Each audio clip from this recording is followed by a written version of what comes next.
Welcome back to Practical Solid. I did a bit of a redesign to PodOS Browser, a Solid app I am developing. I have been using PodOS in a couple of the videos on Practical Solid before, but I realized I never introduced you to it properly. This is what I'm going to do today. PodOS Browser is available at browser.podos.org.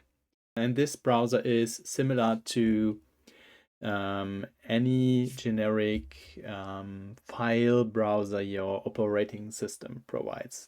And it has a very similar purpose. The idea is that you have a powerful generic application that allows you to always access your data, no matter what kind of data it is. Like, let's say if you have recipes on your pod, you could create, edit, delete, whatever. You could manage those recipes via an app like Umai. But there are other kinds of data that Umai does not manage. But whatever it is, with PodOS browser, you can navigate through all your data and do basic stuff with them. So if you know where you want to go, you can just enter a URI here in the search and navigation bar on the top. But if you don't know where to start, you can just try any of these example resources linked here. Like you could start with navigating to the PodOS profile and see something about PodOS. The general structure of the PodOS browser is always that you have a box with the most important info on the left here, which shows the image, name, and description, and the types of the resource you're showing. But everything else will be shown as well, like all the literal properties that are known to this resource, and also a list of links to related resources.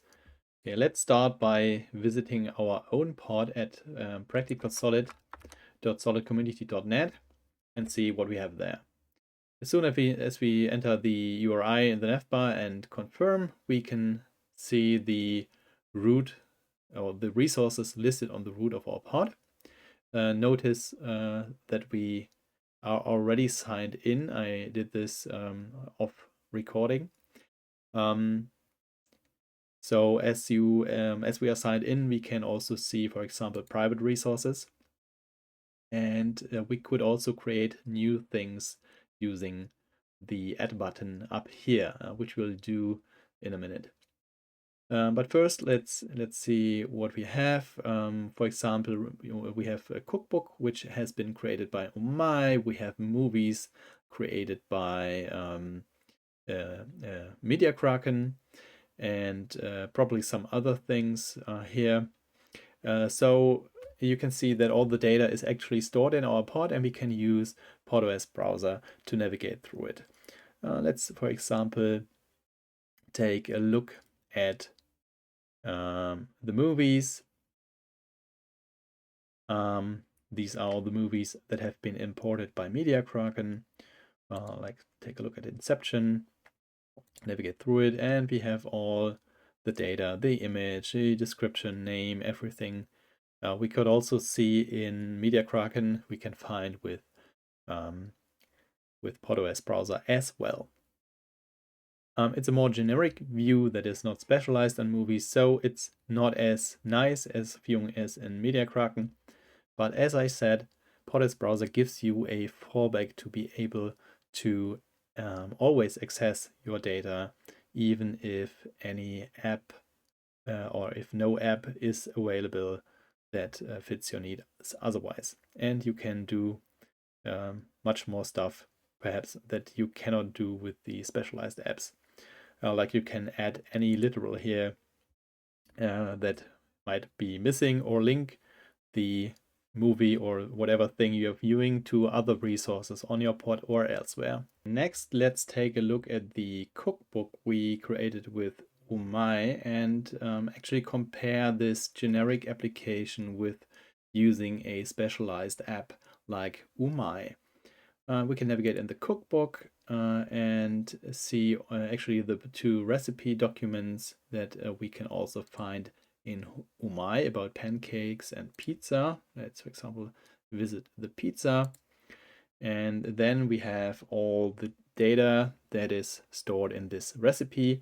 And this entry here identifies the recipe itself. So let's navigate to it, and we can actually see all the data about the recipe that we will also find in Umai, like the name and the description, the ingredients, but also all the metadata that Umai created.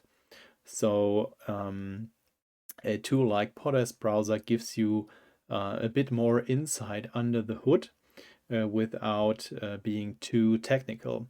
So yeah, and you can always access the data yeah, independent of Umai.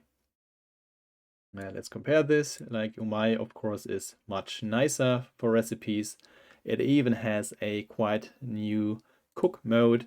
So nothing compares to using a specialized app, but yeah, the generic data browser of PodOS always gives you access to the data, yeah, without having such an app. So it's much like or similar to a file browser on your computer, but it is more focused on linked data. So it does not only allow you to navigate through the containers and files, but also gives you access to typed information, to the actual things like recipes or whatever you are storing. We can also create new resources using PodOS Browser. And now let's actually try this by creating a new recipe. Now we can use the button up here, click it, click the plus button, and we can add any new thing. Whatever comes to our mind, we can add. And yeah, we can also add a recipe by entering the type schema recipe. Let's do this. We'll also give it a name. Let's say ice cream. And PodOS automatically proposes a new location for this recipe relative to the location we are on. So it will place the ice cream actually in our cookbook container, which happens to be the container Umai also looks for recipes. So let's see if this recipe will show up in Umai after we created it. Okay, here we are. The new recipe resource has been created and it already has a label. I happen to know that Umai needs a schema.org name as well, so I will add this too to make it compatible to the Umai model. And I'm also going to add a schema description. My favorite ice cream recipe.